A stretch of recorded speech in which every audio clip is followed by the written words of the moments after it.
শেষ পয়েন্ট হলো যে তাহলে আলেম ওলামার ভুল হলে আমরা কি করতে পারি? আলেম ওলামার ভুল হলে আমরা কি করতে পারি? দুটি আদব খেয়াল রাখবেন। এক নম্বর হলো যে তাদের এরকম যদি সে আহলুস সুন্নাহ ওয়াল জামাতের আলেম হয়, তাহলে তার ভুল ত্রুটি হলে আপনারা ওই ভুল ত্রুটির কারণে তার অবদানগুলোকে নষ্ট করবেন না। ভুল ত্রুটির কারণে কি করবেন না?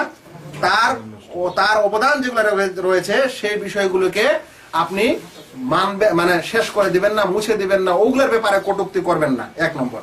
দ্বিতীয় নম্বর কর্তব্য হলো যে ওই আলেমের ভুল ত্রুটিগুলি প্রচার করবেন না, আমলও করবেন না, মানুষকে বলবেন না। প্রয়োজন হলে বলবেন যে এই বিষয়ে তার এটা ভুল রয়েছে, আমাদেরকে এই সিদ্ধান্তটা তার না নেওয়াই উচিত।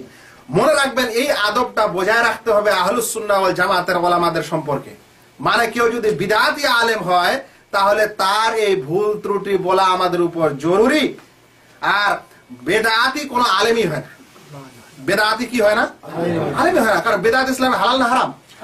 বেদাত যদি ইসলামে হারাম হয় আর ওই বেদাতকে যদি চর্চা করে, বেদাতেরই প্রচার প্রসার করে দাওয়াত দেয়, তাহলে এটা আলেম হলো?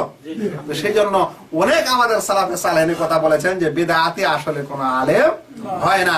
তাই বেদাতিদের বেদাত প্রচার এবং তা থেকে মানুষকে সতর্ক করতে কোনো অসুবিধা নেই, কিন্তু আহলুস সুন্নাহ ওয়াল জামাতের আলেম হলে সেই আলেমের ভুল ত্রুটির কারণে তার সকল অবদানকে নষ্ট করা যাবে না এবং সেই সকল ভুল ত্রুটি প্রচার করা যাবে না, আমল করা যাবে না। বরং পারলে তাকে নসিহত করতে হবে যদি সে জীবিত থাকে, আর নচেত তার জন্য বাহানা খুঁজতে হবে যে মনে হয় লোকটার কোনোটা ভুল হয়ে গেছে, কোনোটা কারণ ছিল, আর কিছু ছিল, আল্লাহ যেন তাকে ক্ষমা করেন। কোন আলেমের ভুল ত্রুটি ধরতে হলে বলতে হবে তিনি এরকম ভালো ছিলেন, তার এরকম অবদান রয়েছে, কিন্তু তার এই বিষয়ে একটি এমন মত রয়েছে যে মতটা কিতাব ও সুন্নতের বিরোধী বা আমাদের সালাফে সালেহিনের বিরোধী, তাই এটা প্রত্যাখ্যাত।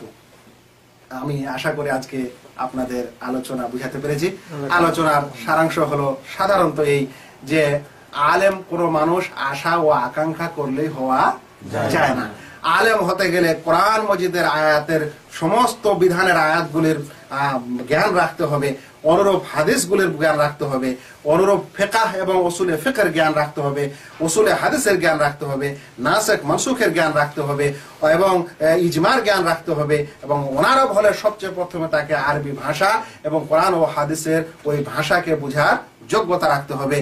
আর যদি কোন মানুষ আলেম ওলামা আলেম এরকম হয়ে থাকে, পৃথিবীতে এরকম জ্ঞানে দুনিয়াতে থাকেন, তিনি লেখালেখি করেছেন, বই পুস্তক আছে, এরকম আলেমের ভুল ত্রুটি হতে পারে, কিন্তু তার কিছু ভুল ত্রুটির কারণে সকল অবদানকে নষ্ট করা যাবে না, কুনজরে দেখা যাবে না, তার ভুল ত্রুটি প্রচার করা যাবে না এবং আমলও করা যাবে না। তবে বেদাতি হলে তার ওই বেদাত যেগুলো প্রচার করছে সেগুলো মানুষকে বুঝাতে হবে এবং সেগুলো মানুষকে ধরাতে হবে। আসলে বেদাতি কোনো আলেমেই হয় না। ওয়া মা আলাইনা ইল্লাল বালাগ। আসসালামু আলাইকুম ওয়া রাহমাতুল্লাহি ওয়া বারাকাতুহু।